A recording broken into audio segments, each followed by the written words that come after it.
After the dust had cleared, 8 of the 64 players in the tournament remained. Each player had an entirely different path to get to this point, but all of them had one singular goal in mind: win the main event. There's no easy path this time, no free matches or second chances. From this point onwards, it's best of 5, same piece sets, single elimination. In the first match of the quarterfinals, both players showed what the word contender truly means. There was quite a contrast between the two players and their respective achievements in the past year. On one end, Richie was a dominant force among rolling players. He had picked up the technique very early on, being one of the first players to be able to compete with cheese. After that, he continued to improve, culminating in the third ever 1.6 million score just 2 days prior to the top 8. One notable thing about his playstyle is his aggression on level 29 speeds. Most rollers choose to line out on the kill screen to rake in singles and doubles, but Richie plays differently. He consistently sets up for Tetrises, with this edge allowing him to make up a majority of points in just a few levels. This edge would be apparent in his match versus Joseph, where Joseph had surprisingly flown under the radar in the tournament. The two-time champ had taken a temporary break from the game, but his return showed how quickly he could de-Russ, with him decisively winning out his bracket to make it into the top 8. The seed numbers for these two competitors was not in any way representative of how closely matched this set was, and anything was on the table. Out of the gate, both players showed why they made the top 8. At 100 lines of game 1, they were virtually tied, on pace to both score 600,000 points in time for the transition to level 19. From that point onwards, Richie's increased piece movement range with rolling would be his strong suit, but he couldn't let up. Surprisingly, Joseph was able to maintain a steady lead, despite both competitors playing incredibly efficiently. Joseph maxed out at the end of level 26, with 2 more levels left to reliably score Tetrises. He was able to play at level 29 speeds, as he had demonstrated many times in the past, but with limited movement compared to a roller, it would be a battle to see if Richie's aggressive kill screen play would pay off. Oh, guys. Richie now, 107, he's 117 to catch up to Joseph. This is where rolling can take advantage, but it's not gonna happen! Not gonna be enough, and Joseph takes the first round. With a small drought forcing Richie to cover his well before a long bar came, he would not be able to chase down Joseph's score. Despite the impressive double max out game right out of the gate, Joseph's statement 1.17 million would allow him to take game 1. In game 2, Richie built up a healthy lead right out of the gate. His confidence playing at high speeds allowed him to make several split-second adjustments, while maintaining a precariously high stack. Joseph was able to play up to Richie's level once again, making some incredibly smart moves to stay efficient, subsequently taking the lead alongside his max out in level 26. At the tail end of level 28, Joseph was fully aware of what Richie could do on the kill screen, so he wouldn't let up. Here we go. Richie with the post 29 playing on the kill screen, continuing to make lines. Let's this go. This is what rolling does for you. Look at this, even at level 29 going for a Tetris. And this right here is going to show you why oh my goodness. rolling. Boom, Tetris for Richie. Rolling and is that's the future gonna do it. here. Despite Joseph's extra kill screen Tetris, he didn't have what it took to win the game, as Richie was finally able to showcase his kill screen play on the world stage. He was able to put up an incredible 195,000 points past level 29, setting the CTWC record. With his incredible performance, the series was tied. Both players showed their first bout of nerves in the following game. While it might not be apparent, even the best players can lose steam following putting up big scores. For Joseph and Richie, this would show up in the post-transition. Richie became entangled in a scary board on level 24. His rolling abilities were the only thing keeping him in the game, allowing him to perform some incredibly fast moves to find temporary safety. He wasn't out of the clear yet, but at the same time, an unfortunate misdrop plagued Joseph's board, and so he wouldn't be able to escape. Richie was just one Tetris away, but Joseph's slashing drought counter would preview Richie's future. He had the option to burn down and play safer, but as he had shown throughout the entire tournament, he liked to play rather risky. With 2 back-to-back droughts though, Richie's aggressive play wouldn't be able to pay off, as this double flip made the left side of his board entirely inaccessible. By the skin of his teeth, Joseph would take game 3. Clearly awestruck by his good fortune in the previous game, Joseph got off to a sluggish start in game 4. He knew the chances of catching up during the post-transition were slim, but at this point in the match, it seemed like the odds didn't matter. Despite Joseph being pushed to his absolute limit, he was able to close the lead substantially, and when considering he was behind in lines, the paces were almost even. Joseph's aggression would end up getting the best of him though, forcing a decider. All of a sudden, the match was tied, with just one game separating either of the two players from reaching the semifinals. Both players maintained the exact same efficient play that they had showcased in the previous 4 games, once again being on paces well over a max out. Joseph was ahead halfway through the transition, but like Richie had shown earlier, there was no way he could take his foot off the gas. After a cascade of misdrops though, Joseph surprisingly topped out on level 27, giving Richie an ample opportunity to chase his score down. Preparing for the kill screen, Richie did what he needed to ensure that his board was safe for the speed up. He needed just 2 Tetrises to make up the deficit, and with him taking a Tetris to enter level 29. A nice open playfield, boom, he just needs one more Tetris. He's at level 29. Can he do this? This is where the rolling is going to come. Oh my god! Joseph takes it! Joseph takes it! By sheer fate, the long bar didn't come in time. Richie blocking off his well with the J sealed off the hopes of a miracle bar coming to fruition. He gambled, fully knowing the risk of what he was doing, and unfortunately it didn't pay off. In the closest and highest scoring match in CTWC up to that point, Joseph would survive. Both players put up immaculate performances, and the match could have easily been mistaken for the finals. In a tournament of potential champions, Richie showed his full strengths, and it's incredible to think that he had picked up the rolling technique in just a matter of months. With one roller remaining in the tournament, the second match of the top 8 was sure to be an interesting matchup. Huffaluffagus had just recently achieved the then score world record with an incredible 1.67 million, along with him reaching level 52. With this accolade, as well as him showcasing his incredible kill screen efficiency, many watching thought he had what it took to win the main event. On the other side, Tetris Time had an interesting road to get to the top 8. He upset Fractal in the bracket finals, but he was unsure whether he'd be able to continue performing his tournament magic. Game 1 was a struggle for both players. With misdrops, digs, and overall inefficient play, the game stayed close until the post-transition. It was there that Huff got mired up in an incredibly uncomfortable board, but miraculously got out of it, aided by his ability to roll pieces to the side at incredible speeds. Right after he got out, it would be Tetris Time who'd be caught up in a similar situation, with only his tapping ability to save him. He got out, but he had quite a deficit to make up, and wasn't able to complete the miracle comeback. Game 2 had Huff develop a substantial lead during the post-transition. Tetris Time did his best to chase down the lead, including getting to level 30, but it wasn't enough. In Game 3, Tetris Time was already behind by a substantial margin, and his aggressive play and attempt to narrow down the score gap resulted in what typically would have been a fatal misdrop on level 19. He was able to hit an incredible 11 high left with the long bar, and from there he was in full dig mode. With some incredibly smart moves, his board was clean in just the blink of an eye. He still had quite the deficit to make up, and it would be a battle to make up the points in just a few levels. Entering the kill screen, he was down by just a Tetris, and unfortunately, he wouldn't be able to close the gap. It wouldn't end up mattering though, as Huff was able to mull the game out with nearly 3 minutes of kill screen play. He was able to extend the game into an unprecedented level 41, setting the CTWC and tournament record.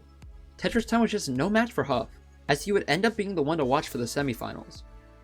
On the other side of the bracket, there was a unique matchup in the cards. Dog was attempting to go 2 for 2 in the World Championships, with him being virtually unstoppable in the bracket stage. His opponent Tristop had shown what he was capable of throughout the year, getting the first ever DAS 1.3 in June. It seems like he needed more than just good stacking to beat Dog though, and he had one trick up his sleeve in an attempt to give him a competitive edge. This trick was apparent late into the post-transition of Game 1, where to everyone's surprise, Tristop switched to rolling right before the kill screen. He'd been practicing the new technique off and on for a few months before the CTWC, and he felt like it was necessary to attempt to utilize the technique to eke out additional level 29 points. Already up by 100k, Tristop managed to add on to this lead with an incredible 9 high right Tetris, a move virtually impossible with conventional hypertapping. Dog got a kill screen Tetris of his own, but he wasn't able to close the gap, with Tristop surprisingly taking the first game. Dog showed what he was capable of in Game 2, narrowly missing out on a 1.2 million. Tristop was close behind, but his rolling abilities fell short of him being able to close the gap. Following a few blunders in Game 3, Tristop fell behind, and momentum was beginning to shift in Dog's favor. Early on in Game 4, Tristop got caught up in a high board. With him misdropping the Z, he unfortunately would end up topping out.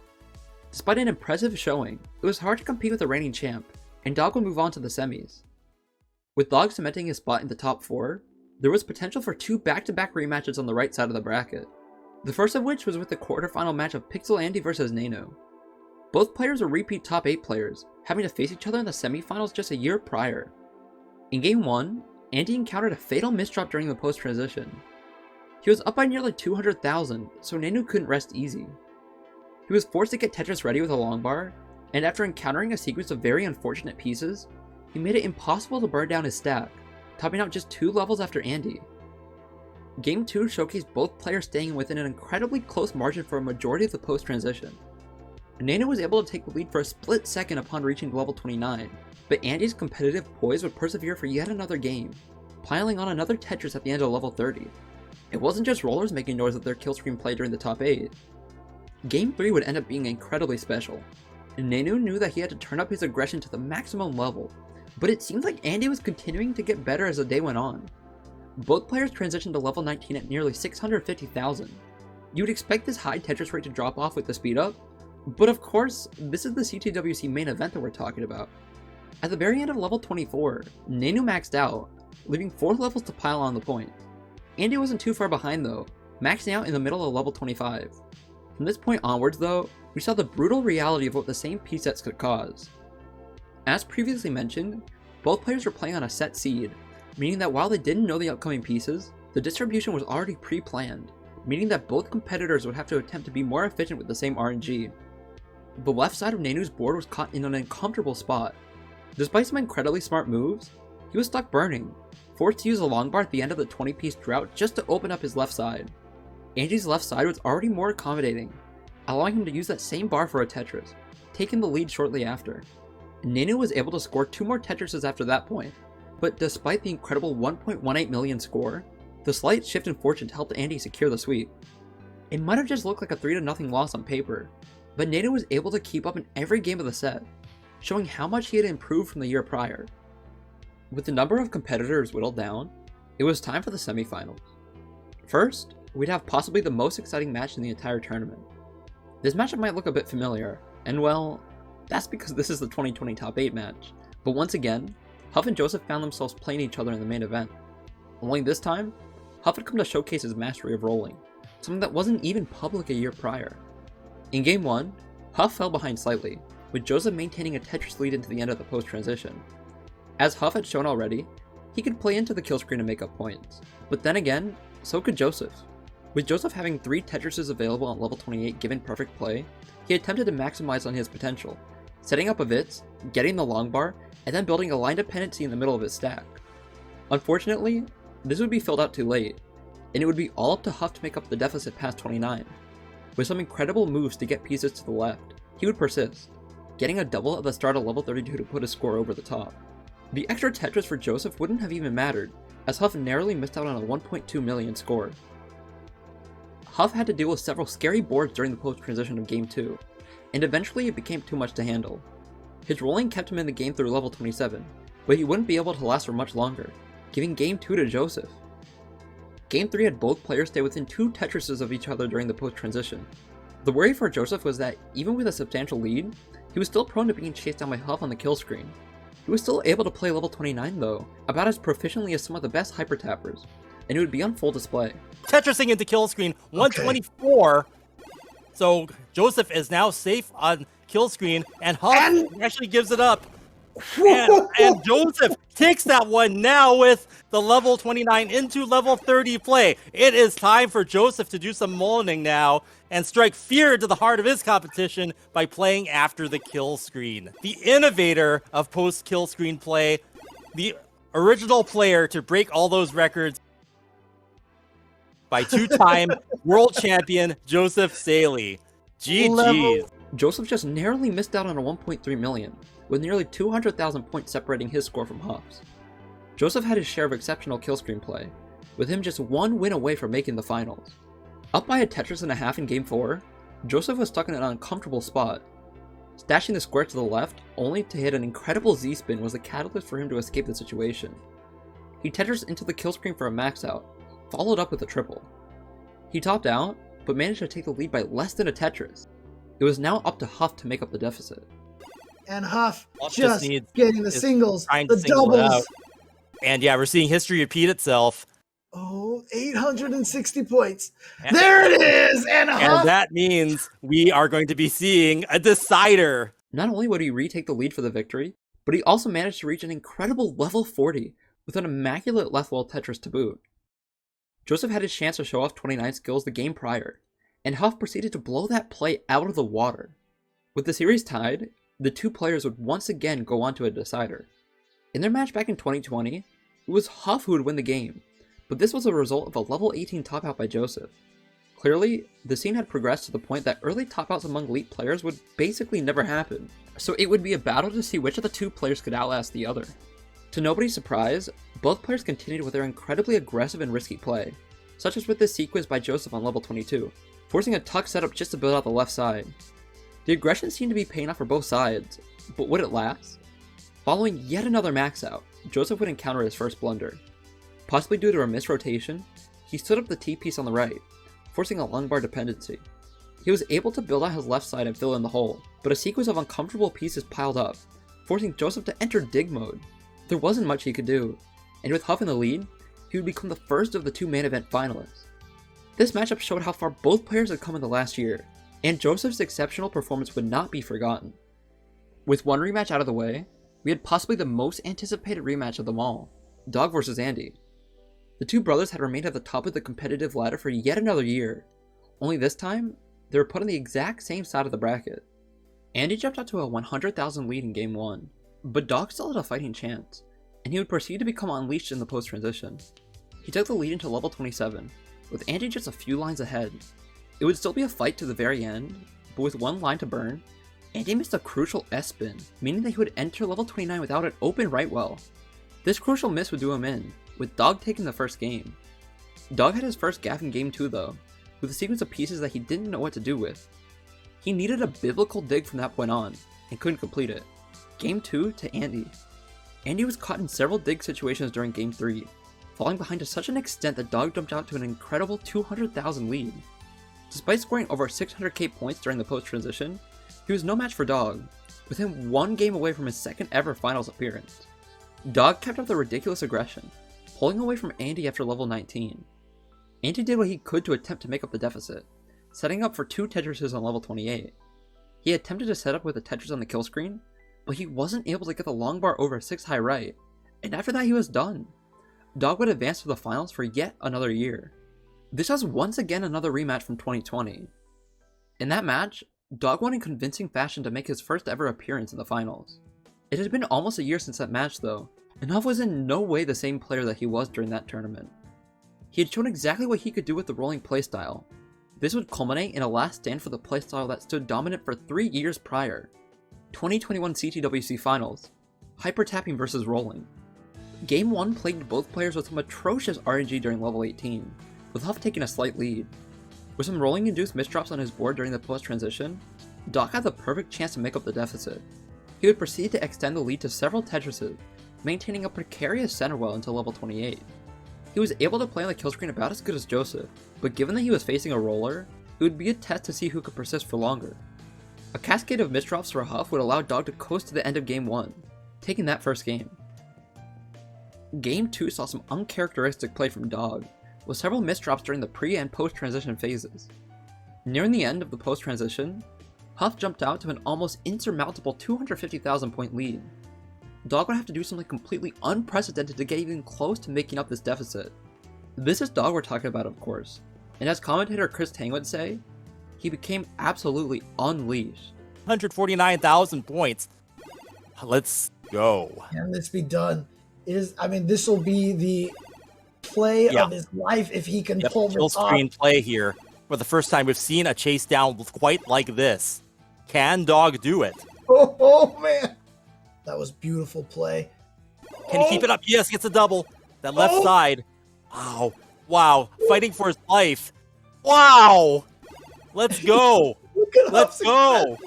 He's like, Dog. no way. Oh my God. Is this a personal record for him? Oh no. Okay. Maintaining the burns.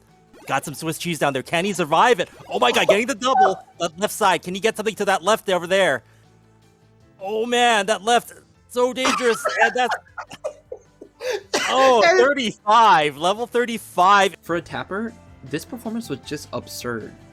Dog just narrowly missed out on a new level PB, with him making up over 100,000 points after level 29.